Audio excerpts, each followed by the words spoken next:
Sejam muito bem-vindos, amados meus, aqui, aula de número 2, sobre a história do meu, do seu, do nosso queridíssimo e amadíssimo Espírito Santo, focado aí no concurso da Polícia Militar do Espírito Santo 2022, seu futuro emprego, amém?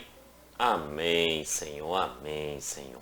Amados meus, lá na primeira aula nós vimos todo o aspecto da colonização, não é? Nós fechamos toda a colonização no Espírito Santo, falamos ali sobre o período do ciclo do açúcar e chegamos até o ciclo do ouro, né? Finalizando então todo o aspecto da colonização, que é um assunto bem importante para fins de prova, beleza? Nesta aula nós vamos então focar agora no povoamento, tá? No povoamento.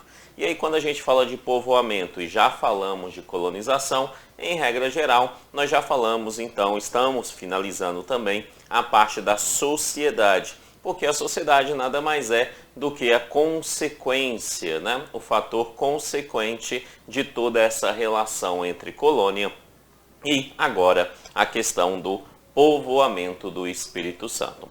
E depois, numa terceira e última aula sobre história do Espírito Santo, vamos falar sobre a industrialização do Espírito Santo. Amados meus, então sem mais delongas, vamos iniciar os nossos trabalhos. Quando no edital ele coloca o povoamento do Espírito Santo, esse é um assunto que sim, o examinador pode cobrar, porque o povoamento do Espírito Santo, ele é um assunto, de certa forma, historicamente falando, bem complexo, porque ele é povoado por diversos povos, gerando então no Espírito Santo, gerando ao povo capixaba, né, uma miscigenação.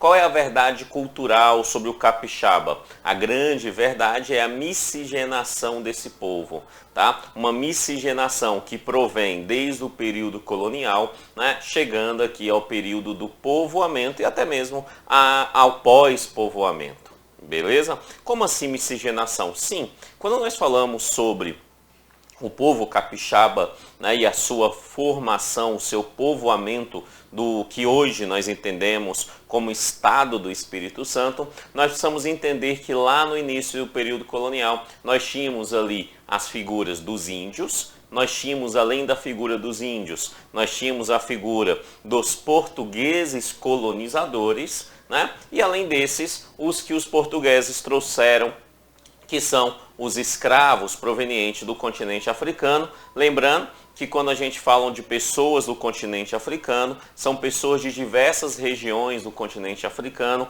cada uma com as suas culturas e línguas próprias. Então você já tem na própria escravidão uma miscigenação entre os povos do continente africano. Ok? Tá? Do índio da mesma forma, miscigenação entre os povos indígenas que aqui viviam. E aí chegam os portugueses juntamente com essa estrutura, né? Com os escravos que eles traziam, mais os índios e os portugueses. Isso nós já tínhamos no período da colônia, né? No período da colônia. Quando que acaba a colônia acaba primordialmente com a vinda da família real para o Brasil, algum tempo depois com a independência do Brasil, ou melhor, antes mesmo da independência, com a criação do Reino Unido de Brasil, Portugal e Algarves, tá? Que é um período onde Dom João estava aqui no Brasil, né? E aí ele transforma aqui em Reino Unido, deixamos de ser colônia e passamos a fazer parte do mesmo reino, tá? E aí depois, com Dom Pedro I, a independência do Brasil, né? Se tornando então ali o período do reinado em nosso país. Todo o processo de povoamento inicia-se então, de certa forma, com a vinda da família real para o Brasil e a partir daí a independência de nosso país. Certo? Essa perspectiva vai acontecer alguns fatores que a gente precisa levar em consideração. Primeiro fator, durante todo o reinado se mantém na estrutura econômica de nosso país, e no Espírito Santo não é diferente, a mão de obra escrava, negreira. tá? Então é um fator. Óbvio que no decorrer no passar do tempo, durante o reinado, vai tendo ali várias legislações em relação aos escravos negros, chegando até a Lei Áurea, que vai ali abolir a escravatura em nosso país, assinada pela princesa regente, Princesa Isabel.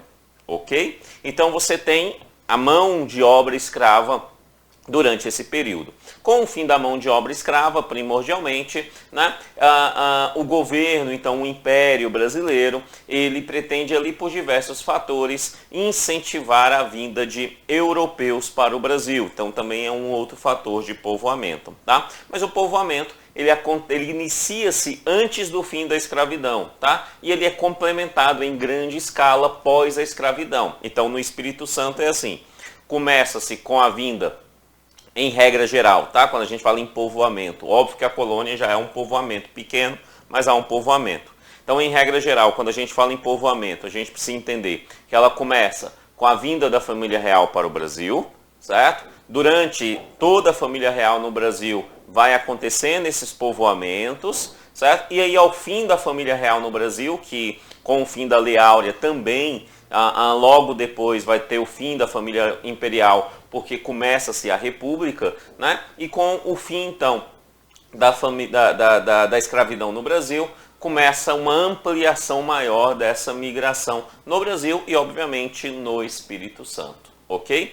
Esse é um assunto interessante quando a gente fala na história do Espírito Santo, focado para fins de prova, porque é um assunto aonde que quando nós estudamos de forma geral, ele vai colocando informações e não organiza essas informações de um jeito onde que o candidato consiga, na hora da prova, fazer um raciocínio ali básico, lógico e acertar uma respectiva questão. Então o meu trabalho aqui foi exatamente organizar esse povoamento por uma linha de pensamento aonde fica fácil na hora da prova, beleza? E como é que eu fiz isso? Muito simples. Eu organizei esse povoamento no tempo e no espaço do Espírito Santo por uma ordem ali de povos que vieram para o Espírito Santo e a gente precisa entender quem são esses povos. Como é que eu fiz isso? Então vamos para o material, olha lá. Então, situação prévia, nós tínhamos índios, nós tínhamos escravos e tínhamos portugueses colonizadores. Ok. Com a chegada da família real no Brasil, aí a gente começa a mudar um pouquinho essa perspectiva e falar dos povoamentos. O primeiro povoamento vem dos próprios portugueses. Tá? Então os próprios portugueses chegam. Depois dos portugueses, nós tivemos no Espírito Santo um grande povoamento germânico. Tá? Germânico. A Germânia, atual região da Alemanha, tá? Então a gente chama de povoamento germânico. A grande questão é que os germânicos eram povos distintos, então tinham vários povos ali, alguns povos na Germânia. Entre esses povos, 2 vieram para o Espírito Santo, tá? O primeiro foram os prussianos. Os prussianos vieram para o Espírito Santo. E depois dos prussianos vieram os pomeranos, também povos germânicos, tá? Os pomeranos também vieram aqui para o Espírito Santo, ok? Então, ó, portugueses, depois os portugueses germânicos, sendo que os germânicos nós dividimos em 2 grupos, os prussianos e os pomeranos, beleza? Depois dos germânicos, aí nós tivemos o boom da colonização, ou melhor, o boom do povoamento no Espírito Santo, que vai se dar com os italianos, tá? Com os italianos. Então precisamos perceber que tivemos portugueses, tivemos germânicos, prussianos e pomeranos e italianos, tá? E italianos. E depois dos italianos, nós tivemos outros povos que também vieram para cá e influenciaram a nossa estrutura, né? Outros povos. Entre eles podemos destacar ainda os poloneses e os libaneses e sírios, beleza? Então, além desses, nós temos outros povos. Então, na nossa mente, para fins de prova, a gente tem que entender que quando falamos em povoamentos, temos o resquício da colônia. Desse resquício da colônia, logo depois, nós chegamos então com um novo povoamento português, depois dos germanos, que se divide em prussianos, né, e pomeranos, e depois os italianos, e por fim, mas não menos importantes, outros povos que também chegaram aqui no Espírito Santo, ok? Essa organização é fundamental para acertar a questão da prova. O povo capixaba vem dessa miscigenação entre esses povos. Povos que se miscigenaram, povos que permanecem como povos originários da sua origem no Espírito Santo. Então o povo capixaba é um povo diversificado na sua origem humana. Isso é extremamente importante para entender o Espírito Santo, a cultura e a sociedade do Espírito Santo. Beleza, então vamos lá.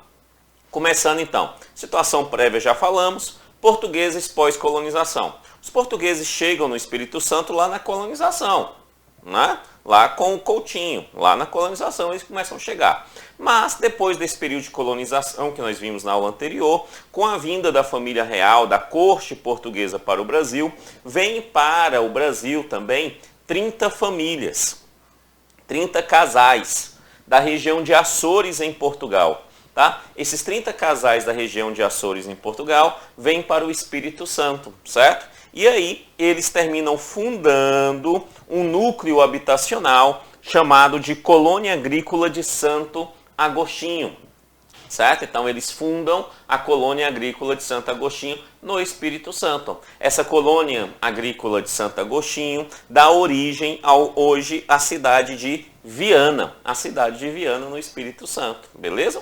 Então os portugueses, 30 famílias da região de Açores em Portugal, fundam uma colônia agrícola de Santo Agostinho, que atualmente é a cidade de Viana, tá? A gente percebe claramente em Viana, por exemplo, a influência portuguesa na sua cultura, como a festa do Divino Espírito Santo, que é uma festa extremamente importante em todo o país, mas proveniente da Europa, principalmente de Portugal, e em Viana ela é muito forte, muito respeitada.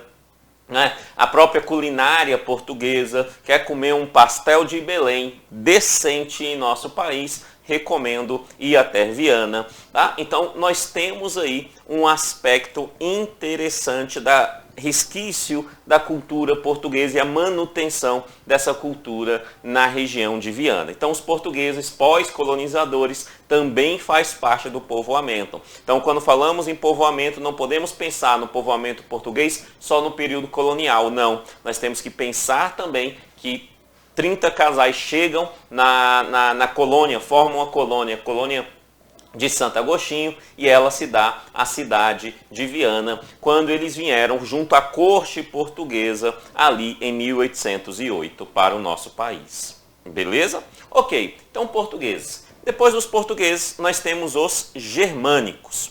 A primeira coisa que a gente precisa entender é que os germânicos, a região da Germânia, atualmente, quando a gente vai para uma geografia, nós estamos falando principalmente ali da região da Alemanha, tá? Principalmente ela.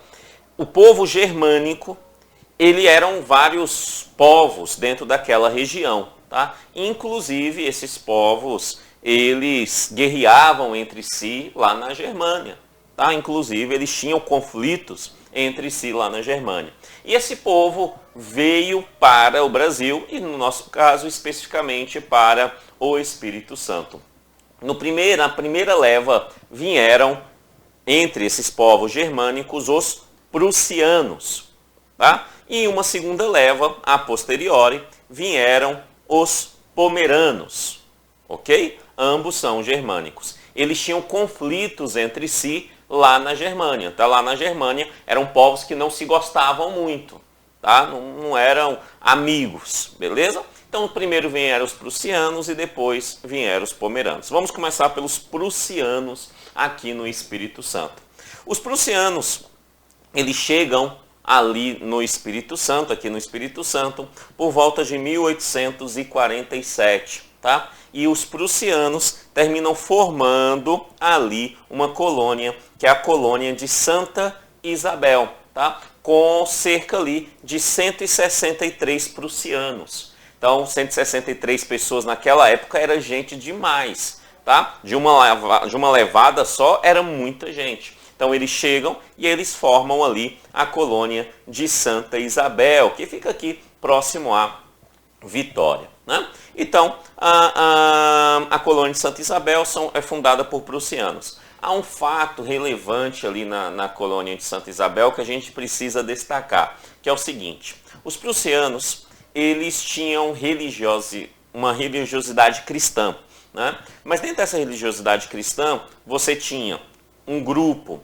que eram de católicos e um outro grupo que eram de protestantes luteranos, certo? Então, um grupo de católicos e outros de protestantes luteranos. Os católicos, eles tinham, de certa forma, um apoio já da igreja, né? Por quê? Porque aqui você já tinha, desde a sua colonização, até mesmo o trabalho dos jesuítas, como nós vimos lá na colonização, que é extremamente importante na história do Espírito Santo. Não dá para falar do Espírito Santo sem falar dos jesuítas, certo? Então, sempre temos que lembrar dele. Então, os jesuítas já tinham essa formação, já tinham ali sacerdotes e tal. Então, os prussianos católicos tinham uma certa base da sua fé, conseguiam atender ali os sacramentos que eles precisavam, o sacramento do batismo, da confissão, né? Ali os sacramentos da Eucaristia, entre outros, crisma, entre outros, casamento e tal, matrimônio, beleza?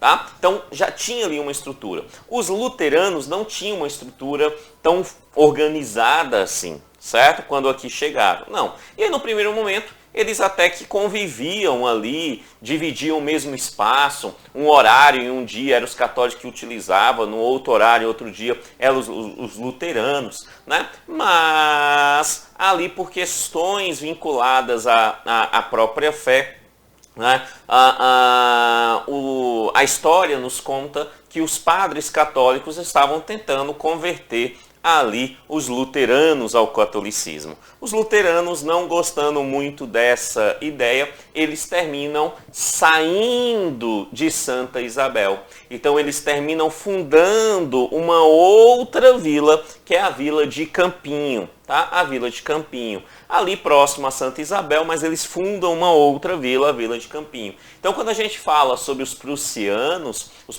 logo de cara a gente percebe claramente então uma influência alemã no Espírito Santo muito forte. Os prussianos têm ali um pouquinho dessa influência, né? Principalmente na região de Santa Isabel, e aí a posteriori em Campinho com os protestantes prussianos que lá chegam. Beleza isso? Ok, fechou, tá? Depois de algum tempo que os prussianos aqui já estavam, chegam também no Espírito Santo outros grupos de germânicos, os pomeranos, tá? Os pomeranos, eles chegam também aqui na região do Espírito Santo, tá? Quando eles chegam aqui na região do Espírito Santo, eles começam a receber terras dadas pelo Império Brasileiro, ali na região da colônia de Santa Leopoldina, na colônia de Santa Leopoldina. Então, eles recebem terras naquela região e eles formam uma boa estrutura nessa região, aos trancos e barrancos, porque para toda a população que veio da Europa povoar o Espírito Santo, nada foi fácil. As promessas que eram feitas na Europa não eram cumpridas quando eles chegavam aqui. Isso é fato, tá? Mas mesmo assim, esses povos germânicos pomeranos formam então a colônia de Santa Leopoldina, né? E aí, dentro dessa estrutura, já com uma base que era Santa Leopoldina, os pomeranos começam a desbravar o Espírito Santo adentro. Então eles são dos primeiros a começar a povoar cada vez mais no interior do Espírito Santo. É por isso que atualmente nós encontramos povos de origem pomerana, basicamente em quase que todas as cidades do Espírito Santo. Por quê? Porque os pomeranos, os germânicos pomeranos, quando aqui chegaram, eles se instalaram inicialmente na cidade de Santa Leopoldina, né, na vila, na colônia de Santa Leopoldina, e aí depois começaram a desbravar no Espírito Santo. Não dá para falar sobre o povo capixaba sem falar dos pomeranos, não dá. Por quê? Porque a cultura pomerana é muito forte no Espírito Santo. E pasmem, quer encontrar a cultura pomerana, não vá na Alemanha, não vá, porque na Alemanha você vai encontrar resquícios dessa cultura, poucos remanescentes dessa cultura. O lugar mais pomerano do mundo, pasmem, é aqui em nosso país, mais especificamente aqui no Espírito Santo. Os pomeranos é o povo ou seja, os pomeranos do Espírito Santo são os pomeranos, a maior quantidade de pomeranos que nós temos atualmente no planeta Terra se encontra no Espírito Santo. Beleza? Então, os germânicos pomeranos terminam formando isso. Tá? E como é que eles formam isso? Por conta da sua própria cultura, né? O povo germânico, eles têm essa cultura muito forte, a gente vê isso em vários outros pontos do nosso país, no sul do país, tal, e outros lugares também que eles terminaram migrando, que é a manutenção da sua cultura. O povo pomerano fez isso muito bem no Espírito Santo, mantendo a sua língua, eles mantêm a sua língua até hoje, né? Aqueles que nascem em famílias pomeranas têm muitas vezes como primeira língua aprendida, né, a língua de origem pomerana, né, e a própria cultura pomerana. Você anda pelas cidades ali, pelos povos pomeranos ali em Santa Leopoldina, por exemplo, e você vê a cultura pomerana muito forte, né? Culturas vinculadas a vários aspectos. Por exemplo, um exemplo muito forte da cultura pomerana, que visualmente chama muita atenção,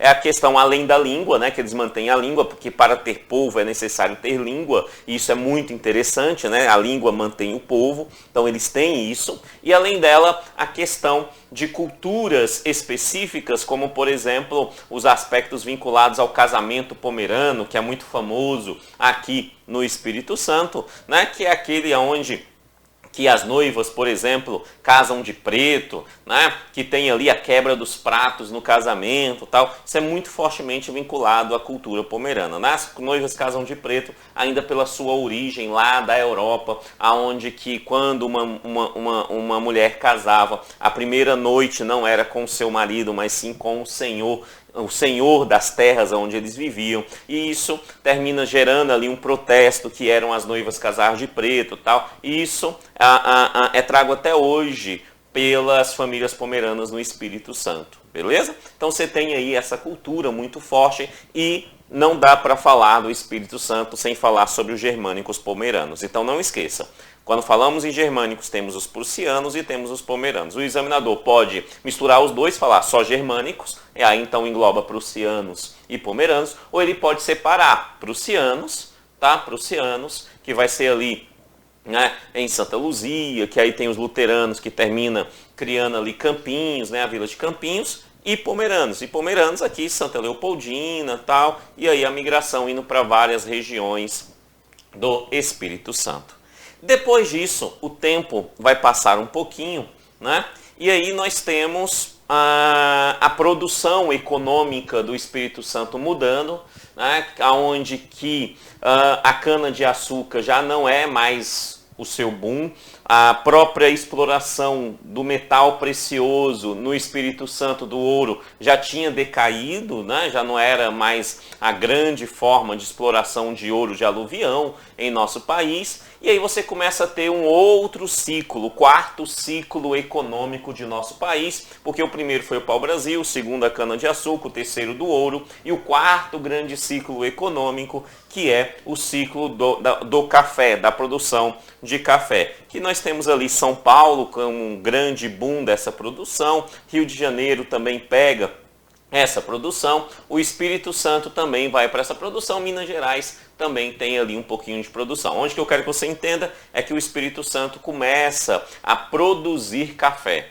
Tá? Começa a produzir café, então é um período de produção de café. Esse período de produção de café, e primordialmente com o fim da escravidão, ali já no final do período reinado, um pouquinho antes da República de nosso país, né? Começa grandes políticas, já começadas pelo próprio imperador antes mesmo do fim da escravidão, mas com o fim da escravidão mais fortemente com a chegada de europeus em nosso país, e um dos primeiros que vieram em grande escala foram os italianos. E no Espírito Santo não é diferente, os italianos vieram para o Brasil e para o Espírito Santo. Mais especificamente, a primeira grande leva de italianos em grande escala para o país, pasmem, vieram aqui para o Espírito Santo. Então os italianos começaram o seu povoamento em todo o território brasileiro em grande leva por aqui, pelo Espírito Santo. Olha como que isso é interessante. Então os italianos também é bem importante.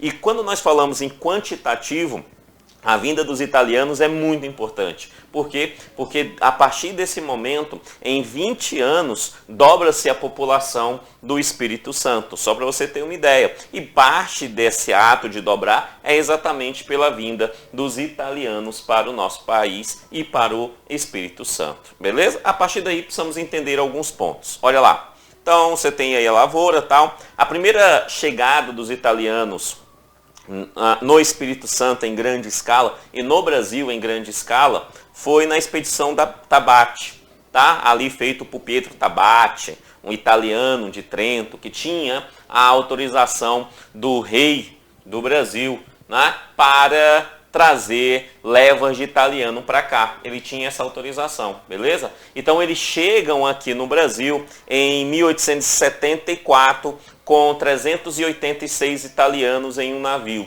tá? Ó, é muito italiano, 386 italianos, tá? Então ele chega aqui no Brasil, mais especificamente no Espírito Santo, tá? Quando eles chegam eles levam esse Espírito Santo para uma fazenda, Fazenda Nova Trento, em Santa Cruz, tá? Nova Trento, em Santa Cruz, porque ele era de Trento, na Itália, né? O Pietro Tabate, ele era de Trento, na Itália, então ele traz para cá e cria uma nova fazenda chamada Nova Trento para cá, tá? Trazendo esses italianos. Esse primeiro momento não dá muito certo, né? Por conta das más condições que os italianos tinham na fazenda. A promessa que eles recebiam na Itália era uma, chegando aqui começaram a ter outros tipos de situações que não era exatamente aquilo que foi prometido na Itália, tá? Então, como eles não tinham uma boa qualidade de vida ali na fazenda Nova Trento, gerou aí alguns aspectos importantes que a gente precisa destacar, tá? Primeiro, lá na própria fazenda, nós tivemos morte de italianos por febre amarela, né? Não estavam acostumados com esse aspecto aqui de de doenças tropicais, né? Então, o Brasil, uma região tropical, então leva isso. Retorno de alguns desses italianos para a Itália, eles falaram, não, me arrependi, não quero mais saber de Brasil não, estou indo para a Itália, né? Outros continuaram no Brasil, mas saíram do Espírito Santo, indo para a região do sul do país, né? Descendo ao sul, certo? Mas o que mais nos interessa aqui na história do Espírito Santo é que esses italianos, muitos deles se mantiveram no Espírito Santo, saindo da fazenda Nova Trento, mas se mantendo no Espírito Santo, e com a chegada deles e a manutenção deles, obviamente, outros parentes e amigos deles na Itália vieram também para o Espírito Santo, e aí o conjunto desses italianos formaram no Espírito Santo várias cidades no Espírito Santo. Várias cidades vieram de uma formação italiana, beleza? Tá? Então várias cidades vieram de uma formação italiana no Espírito Santo por conta dessa característica, por conta desse elemento. Dando um destaque ali como a primeira cidade italiana do Brasil, né? Não é só do Espírito Santo, é do Brasil, a cidade de Santa Teresa. A cidade de Santa Teresa, sendo a primeira cidade italiana do Brasil, tá? Do Brasil. Quer comer uma pizza italiana decente? Eu recomendo Santa Teresa, beleza? Tal, lá é decente de fato. Então, quando nós falamos aí sobre um aspecto sobre a cultura italiana, obviamente, ela está espalhada, derramada por todo o Espírito Santo. Beleza? Fechou? Tranquilo. Além dos italianos, nós tivemos outros povos que para cá vieram. E aí a gente precisa entender que eles estão e eles vieram para cá, tá? Entre esses povos, nós temos que entender sobre os poloneses, já em 1930 principalmente, já na República, né? Ali, os poloneses chegam aqui e ajudam a formar a região de Águia Branca, tá? Então polonês também tem uma influência.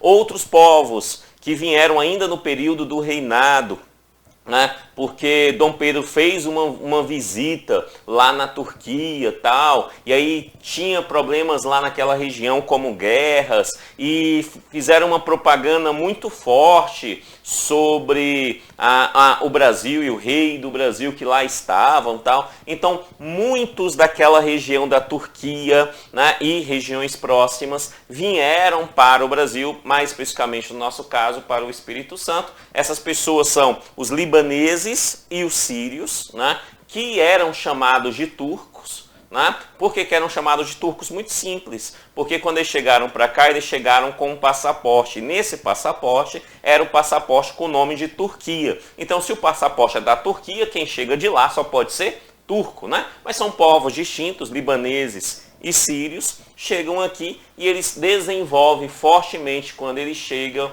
ali a questão do comércio em nosso país. No primeiro momento, sem nenhum tipo de capital, sem nenhum dinheiro, basicamente como mascates, comprando coisa de um lugar e vendendo em outro, tal. E aí depois foi formando ali comércios em várias regiões, inclusive a cultura síria, a cultura libanesa é forte também no Espírito Santo, na capital, em Vitória, né? Ali principalmente quando a gente vai ali para a Avenida Jerônimo Monteiro e na Vila Rubim, né? Você tem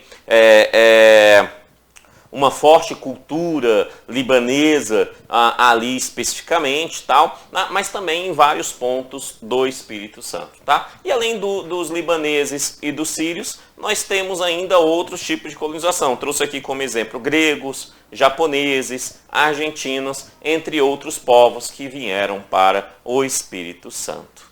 Beleza? Quando falamos sobre povoamento do Espírito Santo, é isso que nós temos que saber, que são vários, e nessa ordem para não esquecer ali os principais detalhes sobre cada um deles. Beleza? Amados meus, fico por aqui. A próxima aula sobre história do Espírito Santo, irei focar na industrialização. Valeu e até lá. Tchau, tchau.